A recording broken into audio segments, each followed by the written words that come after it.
उन्हाळा सुरू झाला की आपण कैरीचे वेगवेगळे पदार्थ करत असतो. म्हणूनच आज मी तुम्हाला कैरीचा मुरंबा, त्याला गुळंबा पण म्हणतात, तो कसा करायचा ते दाखवणार आहे.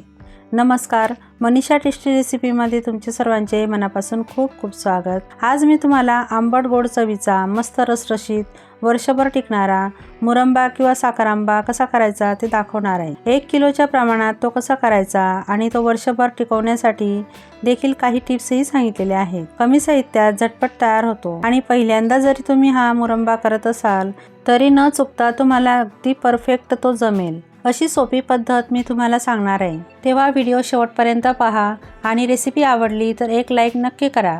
आणि हो, अशाच नवनवीन रेसिपीसाठी माझ्या चॅनलला सबस्क्राईब करायला मात्र विसरू नका. चला तर मग मस्त चटपटीत आंबट गोड चवीचा मुरंबा कसा करायचा ते पाहूया. आता मुरंबा करण्यासाठी आपल्याला कच्ची कैरी घ्यायची आहे. तर कैरी घेताना कोणती घ्यायची, तर इथं मी तोतापुरी कैरी घेतलेली आहे आणि शक्यतो तोतापुरीच कैरी तुम्ही मुरंब्यासाठी वापरा. आता इथं मी 1 किलो कैरी घेतलेली आहे. तिला अर्धा तास पाण्यात ठेवून व्यवस्थित धुवून घेतलेली आहे. त्यामुळे कैरीला जो चिक लागलेला असतो तो निघून जातो. तर इथं मी कैरी व्यवस्थित स्वच्छ धुवून घेतलेली आहे आणि तिला असं कॉटनच्या कपड्याने व्यवस्थित कोरडं पुसून घ्यायचं आहे. आपल्याला इथं एक गोष्ट लक्षात ठेवायची की सुरुवातीपासूनच आपण जो मुरंबा करणार आहे त्यासाठी जे पदार्थ वापरणार आहोत किंवा वस्तूही वापरणार आहोत ते स्वच्छ कोरडे असायला हवेत, तरच आपला मुरंबा वर्षभर टिकेल. आता मी कैऱ्या व्यवस्थित स्वच्छ पुसून घेतलेल्या आहेत आणि हा जो देठाचा भाग आहे तो मी आता कट करून घेते. म्हणजे त्याला चिक लागलेला असतो तो देठाचा भाग काढूनच घ्यायचा आपल्याला. आणि वरची जी साल आहे कैरीची तीही आपल्याला काढून घ्यायची आहे. तुम्ही साल सकटसुद्धा हा मुरंबा करू शकता, पण जास्त दिवस जर टिकवायचा असेल तर त्याची साल काढून घ्यायची. तर आता मी कैरीची साल व्यवस्थित काढून घेणार आहे. तर इथं साल काढताना व्यवस्थित काढायची. अजिबात जो सालीचा भाग असतो तो कैरीला राहू द्यायचा नाही. आणि कैरीची साल व्यवस्थित निघाल्यावरच तिला व्यवस्थित किसताही येतं आणि ती पटकन किसली जाते. आता तुम्ही बघू शकता कैरी अशीच मस्त कडक आणि कच्ची हवी. पिकलेली कैरी अजिबात घ्यायची नाही. आणि कैरी घेताना कैरी पूर्णपणे परिपक्व झालेली, म्हणजे तिची आतील कोय असते ती कडक तयार झालेली असावी. अजिबात नरम वगैरे कैरी घ्यायची नाही, नाहीतर आपला मुरंबा व्यवस्थित वर्षभर टिकणार नाही. तर आता बघू शकता मी असा हिरवट भाग आहे तोही काढून घेते. तर या पद्धतीने कैरी व्यवस्थित तिची साल काढून घ्यायची. आता मी राहिलेल्या कैऱ्यांची पण साल काढून घेणार आहे. तर आता इथं बघा मी राहिलेल्या कैऱ्यांची पण साल इथं काढून घेतलेली आहे आणि आता आपण कैरीला किसून घेणार आहोत. तर इथं मी किसणी घेतलेली आहे. तर हे बघा मी तुम्हाला दाखवते. एकदम जाड भाग आहे, एक मध्यम भाग आहे आणि एकदम बारीक भाग आहे. तर मी मध्यम किसणीने हे किसून घेते. आता कैरी किसताना अशी उभी धरूनच कैरी किसून घ्यायची. आडवी कैरी धरून किसायची नाही, नाहीतर तिचे छोटे छोटे तुकडे पडतात. आणि किसणीला थोडी तिरपी धरून व्यवस्थित कैरीवर दाब देऊन कैरी व्यवस्थित किसून घ्यायची. या पद्धतीने किसली म्हणजे तिचे जे लच्छे पडतात ते थोडेसे जाडसर पडतात आणि व्यवस्थित असे पडतात. तर बघा अजिबात तिचा चुरा वगैरे भुगा वगैरे होत नाही. आणि हे किसत असताना फार काही जास्त वेळ लागत नाही. आता इथं बघू शकता कैरीचा किती छान मध्यममध्ये असा किस तयार झालेला आहे.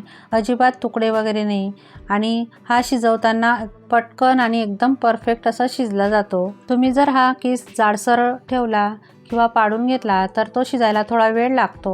त्यासाठी असा मध्यममध्ये किस पाडून घ्यायचा. आता बघू शकता कोयला अजिबात कैरीचा गर वगैरे लागलेला नाही आहे. एकदम मस्त व्यवस्थित असं कैरी आपली किसली गेलेली आहे. आता मी याच पद्धतीने राहिलेली कैरीसुद्धा किसून घेणार आहे. आता इथं मी तिन्ही कैऱ्या व्यवस्थित किसणीने किसून घेतलेले आहे आणि किस बघू शकता असं मस्त लांब सडक आहे आणि मध्यममध्ये किस आपला छान पडलेला आहे. आता आपण मुरंबा कसा करायचा ते बघूया. आता मुरंबा करण्यासाठी इथं मी सुरुवातीला गॅसवर कढई गरम करायला ठेवून घेतलेली आहे. इथं मी स्टीलची कढई घेतलेली आहे. तुम्ही इथं मुरंबा करण्यासाठी स्टीलची किंवा नॉनस्टिकची कढई घेऊ शकता. आता त्यामध्ये 2 चमचे साजूक तूप टाकून घ्यायचं आहे. साजूक तूप टाकल्यामुळे मुरंब्याला छान अशी चव येते आणि चकाकीसुद्धा छान येते. आणि नंतर त्यामध्ये 2 तुकडे दालचिनी, 2 लवंगा आणि 2 हिरव्या वेलची घालायच्या आहेत. हे मंद गॅसवर छान असं मस्त परतून घ्यायचं आहे. म्हणजे त्या मसाल्यांचा संपूर्ण स्वाद मुरंब्यामध्ये छान उतरतो आणि मुरंबा वर्षभर छान टिकतो.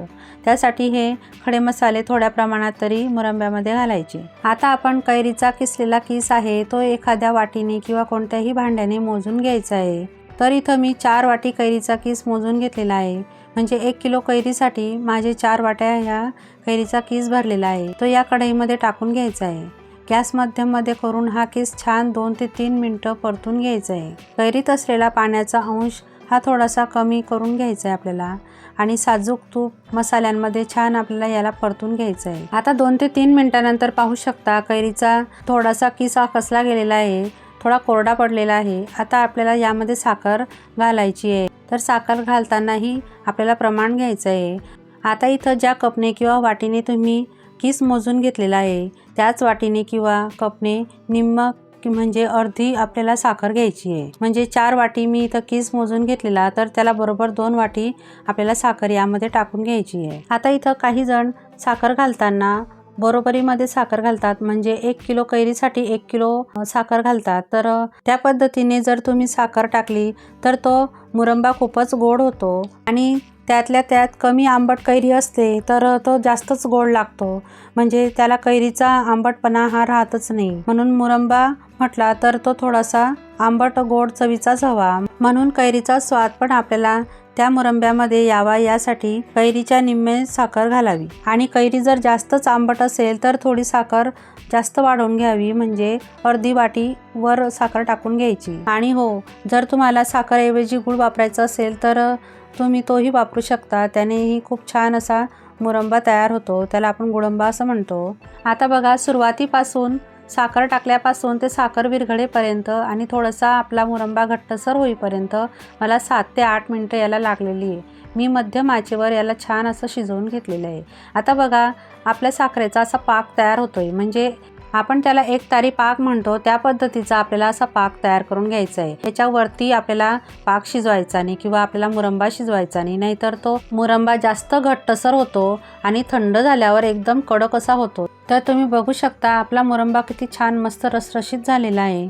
त्यासाठी आपल्याला असा पाक चेक करून घ्यायचा। एक तारी पाक आपला तयार झाला म्हणजे आपला हा मुरंबा तयार झाला असं समजायचं। आता त्यामध्ये मी थोडीशी वेलची पूड टाकून घेते। आपण अगोदर सुद्धा वेलची टाकून घेतलेली होती, पण असं मसाले टाकल्यामुळे आपला हा जो मुरंबा आहे तो वर्षभर टिकण्यास मदत होते, त्यासाठी थोडीशी वेलची पूड टाकून घ्यायची, त्याने स्वादही खूप छान येतो। आता बघा, आपला मुरंबा छान असा व्यवस्थित शिजला गेलेला आहे आणि आता मी गॅस बंद करून घेतलेला आहे।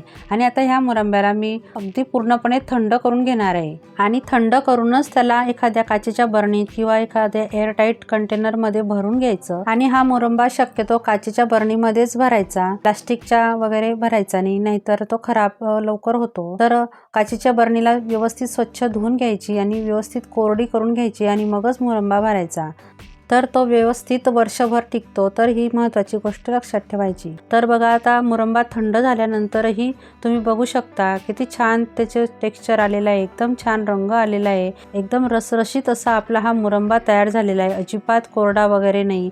तुम्ही हा मुरंबा मुलांच्या टिफिनमध्ये किंवा प्रवासातही घेऊन जाऊ शकता, अजिबात खराब होत नाही, अगदी आरामात वर्षभर टिकतो जर व्यवस्थित काळजीने त्याला ठेवलं तर। आणि अगदी ओलसर हात किंवा चमचा वगैरे घ्यायचा नाही, तर कोरडच करून व्यवस्थित त्याला घ्यायचा, तरच आपला हा मुरंबा छान वर्षभर टिकतो। तुम्ही हा मुरंबा पोळीसोबत, भाकरीसोबत खाऊ शकता किंवा एखाद्या भाजीसोबत तोंडी लावण्यासाठीही खाऊ शकता। घरात भाजी शिल्लक नसेल तर अगदी उत्तम पर्याय म्हणून हा मुरंबा आहे। आणि मुलांना जाम म्हणून तुम्ही हा मुरंबा देऊ शकता, त्यांना अजिबात कळणार नाही आणि मुलं आवडीने हा मुरंबा नक्कीच खातील। तर तुम्हाला ही माझी रेसिपी कशी वाटली ते मला कमेंट करून सांगा। आणि तुम्ही जर पहिल्यांदाच ही रेसिपी करत असाल तर तुमची ही रेसिपी माझ्या पद्धतीने जर केली तर अगदी परफेक्ट येईल। तुम्हाला जर माझ्या रेसिपीज आवडत असतील तर प्लीज माझ्या चॅनलला लाईक करा, शेअर करा आणि सबस्क्राईब देखील करा। चला तर मग पुन्हा भेटूया अशाच एक नवीन रेसिपीसोबत। तोपर्यंत मस्त खा आणि स्वस्त राहा।